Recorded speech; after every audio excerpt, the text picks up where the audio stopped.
Olá, meu nome é Geraldo Magela, eu sou aluno do curso de pós-graduação em Engenharia de Minas da Faculdade Unileia e a pedido da professora Cristiana Oliveira nós estamos apresentando um trabalho aqui da disciplina de caracterização de minerais. Nós vamos falar um pouco das ligações químicas presentes nos minerais.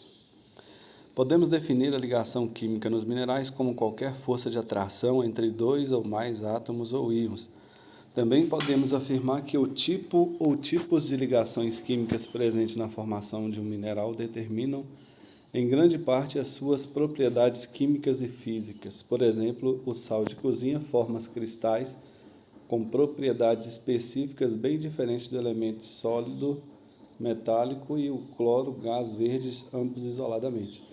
Neste e em muitos outros casos, são os íons e o tipo de ligação entre eles que conferem a um composto propriedades específicas tão distintas das observadas nos elementos que os constituem.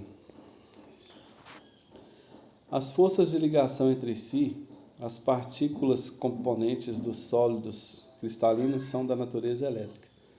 A espécie e a intensidade dessas forças são de grande importância na determinação das propriedades físicas e químicas dos minerais.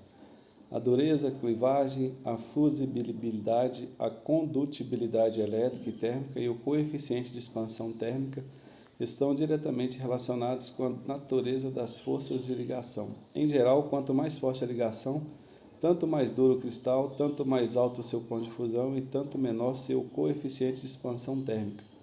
Os átomos que constituem os minerais se mantêm unidos em uma estrutura cristalina por meio de ligações atômicas.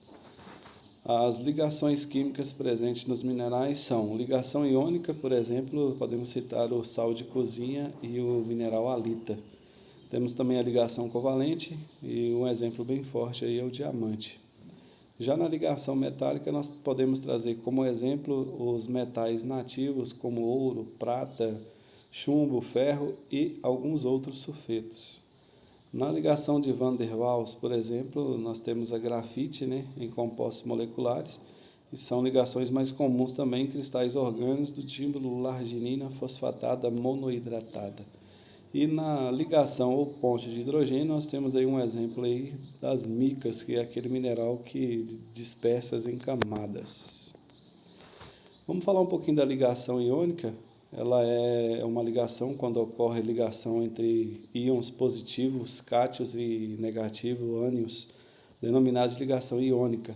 Essa ligação é a única em que a transferência de elétrons é definitiva. Uma ligação iônica envolve forças eletrostáticas que atraem íons de cargas opostas.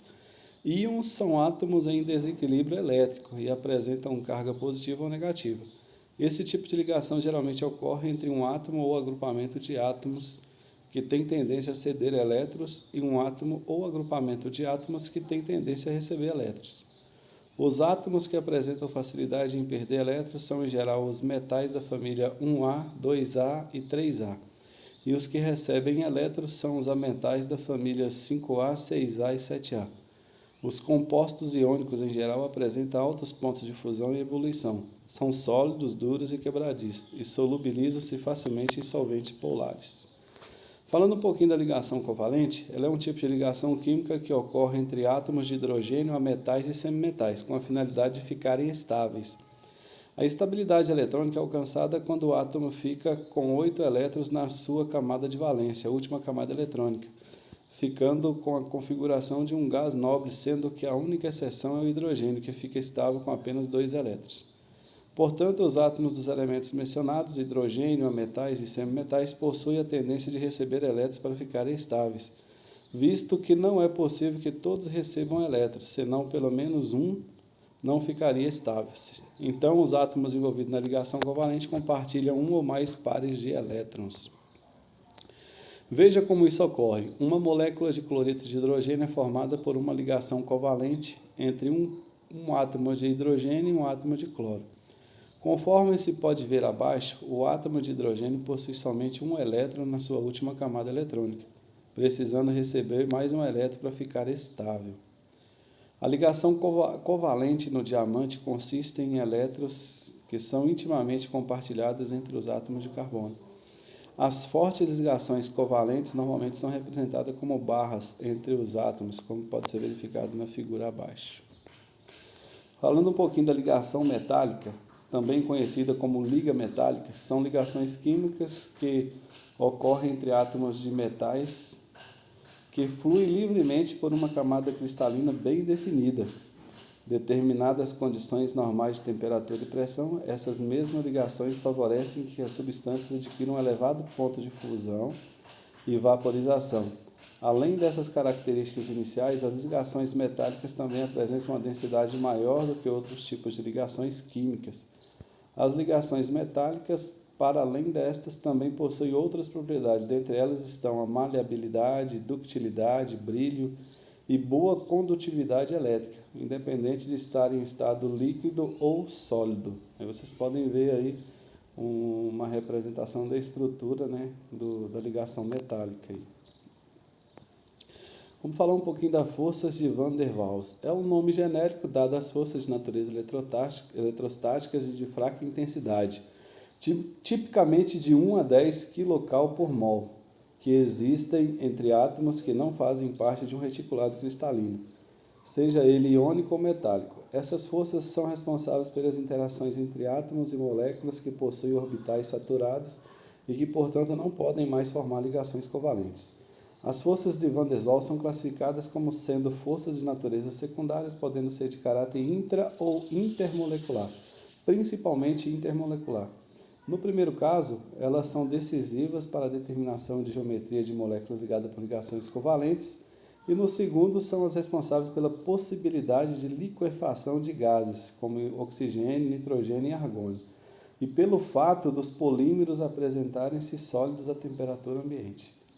Interações ou forças de Van der Waals é uma designação genérica não só para as forças repulsivas ou atrativas, entre moléculas ou entre diferentes partes da mesma molécula, excluindo as ligações covalentes, mas também para as atrações eletrostáticas entre íons e moléculas. As interações de Van der Waals são bastante mais fracas que as ligações covalentes iônicas e podem ser de 3 tipos: dipolo permanente e dipolo permanente, forças de Kelvin, dipolo permanente e dipolo induzido, forças de Debye, e dipolo induzido, forças de dispersão de London. Estas forças são as responsáveis pela atração entre as moléculas, mas abaixo de uma certa distância aumenta consideravelmente a componente repulsiva, o que evita o colapso das moléculas.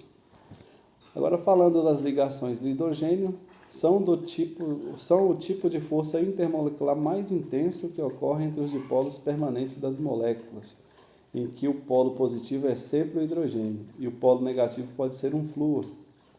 O oxigênio ou nitrogênio, pois esses elementos são bastante eletronegativos, ou seja, atraem mais fortemente os elétrons da ligação dupla e ficam com carga parcial negativa. Alguns textos mais antigos usam a denominação pontes de hidrogênio, mas esse termo está ultrapassado e o correto é usar ligação de hidrogênio.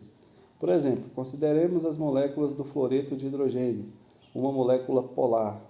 No estado sólido, as suas moléculas atraem-se, de modo que o polo positivo, hidrogênio, de uma molécula atrai o polo negativo, o flúor, de outra, como vocês podem observar na figura abaixo. Então é isso, muito obrigado.